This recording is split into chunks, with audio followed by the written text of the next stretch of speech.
கர்த்தர் உயிர்த்தெழுதினாலே நீதி நியாயத்தை நிலைநாட்டினார்.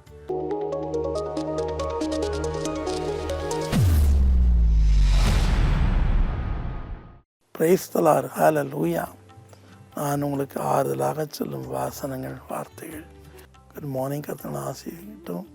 உலகத்தில் நடக்கிறத வச்சு தான் ஆவியானவர் என்று சொல்கிறேன். சரியா? ஸோ இது கண்டிப்பாக கேட்குற உங்கள் எல்லாருக்கும் பிரயோஜனமாக இருக்குன்னு நான் நினைக்கிறேன். பார்த்தீங்கன்னா அதே வசனம் சங்கீதம் 103:6 ஒடுக்கப்படுற யாவருக்கும் கர்த்தர் நீதியையும் நியாயத்தையும் செய்கிறார். ஒடுக்கப்படுகிற மக்கள், பல விதங்களில் அற்பமாக எண்ணப்பட்ட மக்கள். ஒரு குறிப்பிட்ட கம்பெனி ஒன்று இருந்தது. அந்த கம்பெனியில் பலர் வேலை செய்கிறாங்க. அது பெரிய கம்பெனி, பணம் நிறைய பழங்கிற கம்பெனி. ஸோ அந்த கம்பெனியில் ஒரு சிறு பெண் இருந்தாள். அவள் அப்போ தான் எம்ஏ முடித்து ஜாயின் பண்ணான். அவளுடைய வேலை அந்த ஆஃபீஸில் எல்லாத்தையும் கூட்ட வேண்டியது, வேறு வேலை கிடைக்கல. அவள் செய்து கொண்டு இருந்தாள். ரொம்ப நீதி நியாயமாக நடந்தான். தன்னுடைய வேலையை தான் ஒழுங்காக அதை செய்து கொண்டு இருந்தான். அப்போ ஒரு நாள் இவன் கிச்சன் சுத்தம் பண்ண போகும்போது அங்கே கிச்சனுக்கு நிறைய மளிகை சாமான்கள் திருடு போவதை பார்த்தேன், கண்ணாலே பார்த்தேன். அந்த சீஃப் கெஃப்னு சொல்லுவாங்க இல்லையா, அது பெரிய ஹோட்டல் மாதிரி பெரிய இடம். ஸோ அதில் ஒவ்வொரு பாட்டிலாக நல்ல நல்ல பொருட்கள் எங்கேயோ போகிற பார்த்தா அவன் நினச்சான் எங்கேயோ முதலாளி வீட்டுக்கு போகணுன்னு நினச்சான். அதுக்குன்னே ஒரு வேன் வரும், போயிடும். அதுக்கு ஒரு மறுபடியும் ஆர்டர் பண்ணுவாங்க, மறுபடியும் போகும். இது ரொம்ப நாள் கழித்து முதலாளிக்கு தெரிய வந்துச்சு, என்னடா நம்ம இப்போ தான் வாங்கி போட்டோம். ஏன்னா முதலாளி சின்ன வயசுலேருந்து சின்ன வியாபாரம் பண்ணி பெரியவராக வந்தவர். ஸோ அவருக்கு இவ்வளோ வாங்கி போட்டால் இவ்வளோ நாள் வரும், இவ்வளோ பேர் வந்தால் இவ்வளோ விற்றுருக்குங்கிறது தெரியும். அவர் பல இடங்களில் இந்த மாதிரி சென்டர் வச்சுருந்தார். ஸோ இதுதான் மெயின் சென்டர்.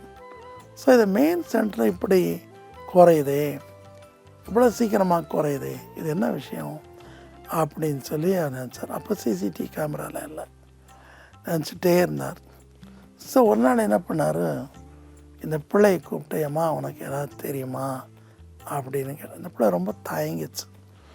ஏன்னா அந்த சீஃப் கெஃப் சொன்னால், நீ ஏதாவது சொன்னா நீ தான் திருடுன்னு சொல்லுவேன், இல்லைன்னா சுட்டுருவேன் அப்படின்னு சொன்னான்.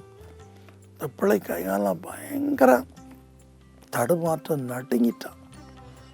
எல்லோரும் கேட்டாங்க முதலாளி ஒன்றை என்ன சொன்னாங்கன்னா, ஒன்றும் இல்லை, நல்லா வேலை செய்யுன்னு சொன்னாங்க, ப்ரொமோஷன் தரேன்னு சொல்லிட்டான். இந்த முதலாளி என்ன பண்ணார் தெரியுமா, அவரை தன்னை மாறு வேஷத்தில் அந்த ஹோட்டலுக்கு தினமும் வர்ற மாதிரி வந்தார். தினமும் வந்து சாமான்கள் வாங்கி போகிற மாதிரி. திடீர்னு ஒரு நாள் என்ன பண்ணார், உங்கள் முதலாளி தன்னபடியே சொல்கிறார், உங்கள் முதலாளி இன்றைக்கி தானே இந்த பெரிய டவுனில் சூப்பர் மார்க்கெட் இவ்வளோ திங்ஸ் வாங்கிட்டு போனார், அந்த திங்ஸ் எல்லாம் எங்களுக்கு நீங்கள் தர முடியுமான்னு கேட்டார்.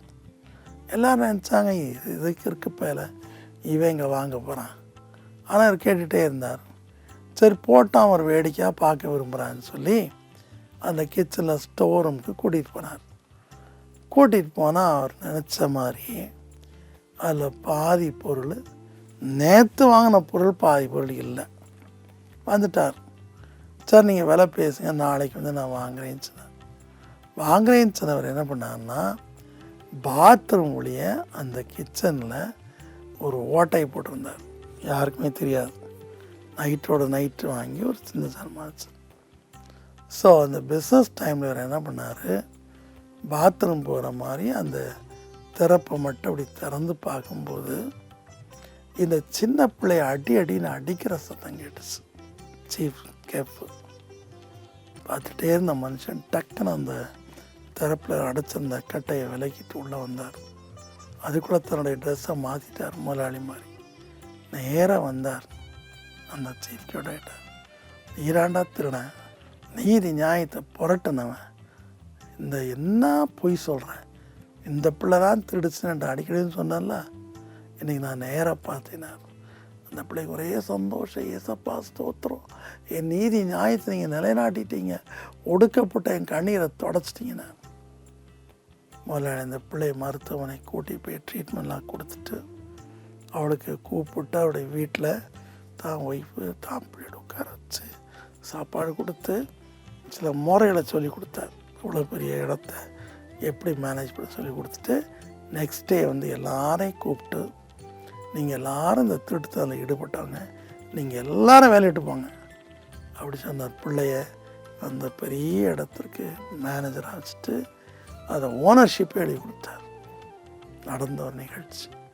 தேவன் உங்களுக்கும் இப்படித்தான் செய்வார். இயேசு கிறிஸ்து தம்மை தாழ்த்தின போது அவருடைய நீதி நியாயம் அவர்கிட்ட ஈடுபட்டு போயிற்று. ஆனால் கர்த்தர் உயிர்த்தெழுதினாலே நீதி நியாயத்தை நிலைநாட்டினார். ஹல்லேலூயா. அன்பின் கர்த்தாவை, நீர் உம்மை தாழ்த்தின போது எல்லாமுடைய வல்லமையும் பிதாவிடத்தை திருப்பி அனுப்பின பிற்பாடு உம்மை அவ்வளவு இடமாய் பேசினார்கள், இஷ்டம் போல பரிகசித்தார்கள், குற்றவாளியாய் தீர்த்தார்கள், மிகப்பெரிய குற்றவாளிக்கு இருக்க தண்டனை கொடுத்தார்கள். தங்கள் காரியம் வாய்த்தது என்று பரிசெயரும் சதுசெயரும் மற்றவரோ போல் நினைத்தார்கள். ஆனாலும் கர்த்தாவே, இதுவரைக்கும் உலகத்தில் யாரும் செய்யாத உயிர்த்தெழுந்தார். ஒரு மனுஷன் தானே உயிர்த்தெழுந்தார்.